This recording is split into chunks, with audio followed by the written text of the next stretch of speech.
जी, अस्सलाम वालेकुम रहमतुल्लाह, उम्मीद है आप सब खैरियत से होंगे। पाकिस्तान तहरीक-ए-इंसाफ का मुकाबला हमेशा पाकिस्तान तहरीक-ए-इंसाफ के साथ ही रहा है। यही वजह है, ये जो पसंद नापसंद की सियासत है, मखसूस तबकात को आगे ले जाने के लिए लॉबिंग की जाती है और बाज़ दफ़ा ऐसी शख्सियात के नोटिफ़िकेशन जारी किए जाते हैं, जिन्होंने किसी वक़्त में पार्टी को नुकसान पहुँचाया होता है, इमरान खान के नज़रिए के खिलाफ चले होते हैं। तो ऐसे लोगों के जब नोटिफ़िकेशन सामने आते हैं, तो यकीनन इससे ना सिर्फ़ पार्टी को नुकसान पहुँचता है, बल्कि जो ग्रास रूट लेवल के वर्कर होते हैं वो तमाम शख्सियात जो एक खास आइडियोलॉजी के तहत इमरान खान का साथ दे रहे हैं, ये उनका जो एक मोटिवेशन उनके अंदर होती है, उसको भी डिरेल करने की कोशिश की जाती है। कल से एक नोटिफ़िकेशन गर्दिश कर रहा है, जो पंजाब के हवाले से है, जिसमें 4 रुकनी कमेटी का ऐलान किया गया है, जिसमें सलमान अकरम राजा साहब शामिल हैं, उमर अयूब खान साहब शामिल हैं, अहमद खान बशर साहब हैं और मियाँ अकरम उस्मान साहब का नाम उस फहरिस्त में शामिल है, जिनको ये जिम्मेदारी दी गई है कि वो पंजाब के अंदर एक स्ट्रक्चर डेवलप करें, ये जो तंजीम साजी है उसके हवाले से अपना किरदार अदा करें। और कल से हम मुख्तलिफ टीवी चैनल्स के ऊपर बाकायदा ये खबरें नशर होती हुई देख रही हैं कि आलिया हमजा मलिक साहिबा को चीफ ऑर्गेनाइजर पंजाब के ओहदे से हटा दिया गया है और इस हवाले से कई किस्म के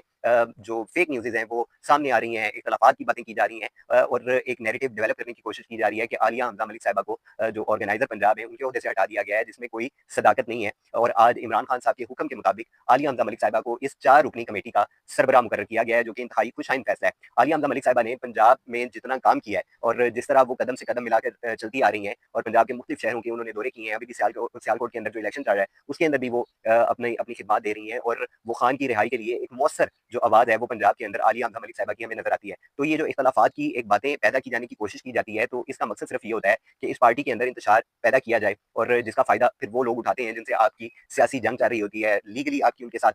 जंग चल रही होती है, तो ऐसे लोग फिर उसका फ़ायदा उठाने की कोशिश करते हैं। अभी आज से 2 दिन कबल आलिया हमजा मलिक साहिबा ने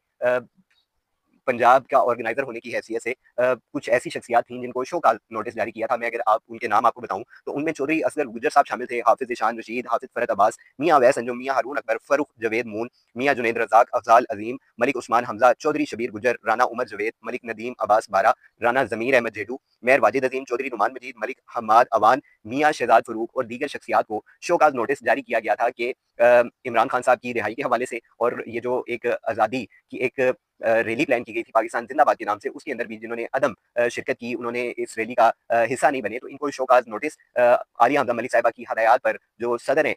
लाहौर के शेख इम्तियाज़ साहब, उनकी जानिब से ये एक शो कॉज़ नोटिस उनको जारी किया गया था। तो उसके बाद से ये एक नैरेटिव डेवलप करने की कोशिश की जा रही थी कि आलिया हमजा मलिक को ऑर्गेनाइज़र पंजाब के ओहदे से हटा दिया गया है, जबकि आलिया हमजा मलिक साहिबा का कहना है कि उनको किसी ओहदे की ज़रूरत नहीं है। वो इमरान खान की रिहाई के लिए इस वक़्त वर्किंग कर रही हैं और उनका जो वाहिद एक एजेंडा है, वो ये है कि वो खान की रिहाई के लिए अपना कोई किरदार अदा कर सकें। तो इन शख्सियात जिनको शो कॉज़ नोटिस जारी किया गया है, वो इस बिना पर जारी किया गया है कि वो एक मौसर किरदार अपना अदा नहीं कर पाए इमरान खान की रिहाई के हवाले से या रैलियों के हवाले से, तो इसका फिर उनसे जवाब तलब किया गया है। अभी आप देखें कि तहरीक-ए-इंसाफ के लिए एक मुसलसल मुश्किलात का उसको सामना है और हर तरह की आप देख लें कि फसाइयत भी बर्दाश्त की गई है, रियासती दहशतगर्दी का भी सामना किया गया है और इस वक़्त भी अदालतों के अंदर जंगें चल रही हैं, जिनमें इमरान खान साहब के जो मुकदमात हैं, उनके हवाले से बात होती है और फिर सुप्रीम कोर्ट के अंदर जो मखसूस नशिस्तों के हवाले से आजकल केस चल रहे हैं, उसके हवाले से भी कितने मसाइल हैं जो हमारे सामने हैं। तो ऐसे हालात में पाकिस्तान तहरीक-ए-इंसाफ का एक मुत्तहिद होना बड़ी अहमियत का हामिल है और ये ख़ास तौर पर इस्तदा की जाती है कि जो लाहौर के सदर हैं, लाहौर के जनरल सेक्रेटरी हैं, उनकी तरफ भी एक नज़र करम की जाए कि वो क्यों नाकाम हुए हैं, कि वो पूरे लाहौर की जितनी सीनियर लीडरशिप है, जितनी क़यादत है, उसको वो साथ लेकर क्यों नहीं चल पा रहे। तो इसका जवाब शेख इम्तियाज़ साहब से भी तलब किया जाना चाहिए और जो जनरल सेक्रेटरी लाहौर हैं, उनसे भी इसका जवाब लिया जाना चाहिए। तो ये सारी सूरत-ए-हाल में पाकिस्तान तहरीक-ए-इंसाफ का इस वक़्त की अहम ज़रूरत ये है कि इनके अंदर जो इत्तेहाद है, जो यूनिटी है, वो बरकरार रहना चाहिए और कदम से कदम मिलाकर चलना इस वक़्त की सबसे अहम ज़रूरत है।